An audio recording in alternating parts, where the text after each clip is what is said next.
তো hello' dear friends, তো মই আজি দেখাম আপোনালোকক মোৰ মুৰ্গী পোৱালিখিনিক কি দানা খুৱাই আছোঁ। আজি 24 দিন বয়স মুৰ্গী পোৱালিখিনি, আৰু এইখিনি হৈছে মোৰ মুৰ্গী পোৱালিখিনি। চাওক, 24 দিন বয়সৰ মুৰ্গী পোৱালি, আৰু 24 দিন বয়সত ধুনীয়া এটা চাইজ আহিছে, গ্ৰ'থটো ধুনীয়া আহিছে। তো চাওক, তো ভাল ৱেটে আহিছে। তো আৰু এইটো দানাটো দেখিছে, ষ্টাৰ্টাৰ দানা এইটো।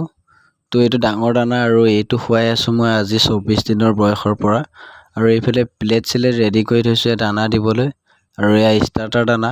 চাওক ধুনীয়াকৈ এয়া প্লেটত মই দি দিম, আৰু এয়া দেখিছে ধুনীয়াকৈ প্লেটত দি দিলোঁ, আৰু এইখনতো দি দিয়া হৈ গ'ল। দুইখন প্লেটত ধুনীয়াকৈ দানাটো ছটিয়াই দিছোঁ, আৰু চাওক এয়া ৰেডি কৰা হৈ গ'ল। আৰু এইফালে মুৰ্গীখিনি ৰখি আছে দানা খাবৰ কাৰণে। চাওক, আৰু এয়া লগালগ দানা দিয়াৰ কাৰণে দানা খাবলৈ আহি গ'ল মুৰ্গীখিনি। তো চাওক কিমান ধুনীয়াকৈ দানা খাই আছে মুৰ্গীখিনি এয়া। আৰু এই ষ্টাৰ্টাৰ দানাটো মই 20 দিন বয়সৰ পৰা ষ্টাৰ্ট কৰিব লাগিছিলে, তো মই আজিৰ পৰা ষ্টাৰ্ট কৰিছোঁ 24 দিন বয়সৰ পৰা।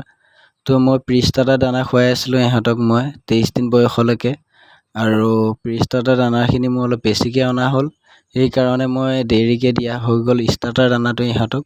তো 20 দিন বয়সৰ পৰা দিব লাগিছিলে ষ্টাৰ্টাৰ দানাটো ইহঁতক, তো মই আজি 24 দিন বয়সৰ পৰা দিছোঁ। আৰু এয়া ডিংকাৰ মই ধুনীয়াকৈ ধুই কৰি এতিয়া ৰুমৰ ভিতৰলৈ লৈ গৈ আছোঁ।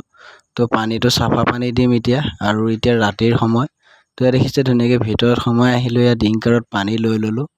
তো এতিয়া এইটোৱে লাইটটো মই এতিয়া জ্বলাই থৈছোঁ, ৰঙা লাইট, কাৰণ আজি বতৰটো ঠাণ্ডা হয়, তো সেইটো কাৰণে ৰঙা লাইট দিয়া হৈছে। আৰু এয়া দেখিছে ধুনীয়াকৈ ডিংকাৰত চাফা পানী দি দিছোঁ, আৰু এইফালে কিমান ধুনীয়াকৈ মুৰ্গীখিনি খাবলৈ আহিছে। চাওক, পানী পিয়াহ লাগি আছিলে, তো দানা খাই সিহঁতৰ পানী পিয়াহ লাগে, সেইটো কাৰণে চাফা পানী দি দিছোঁ। আৰু পানীটো মই ৰেগুলাৰ সলাই থাকোঁ, নন ষ্টপ সলাই থাকোঁ। তো মই যেইবাৰে দানা দিওঁ সেইবাৰে সলাই দিওঁ। আৰু আজিলৈ বাই বাই, আকৌ লগ পাম নেক্সট এটা মিনি ব্লগত। Bye bye.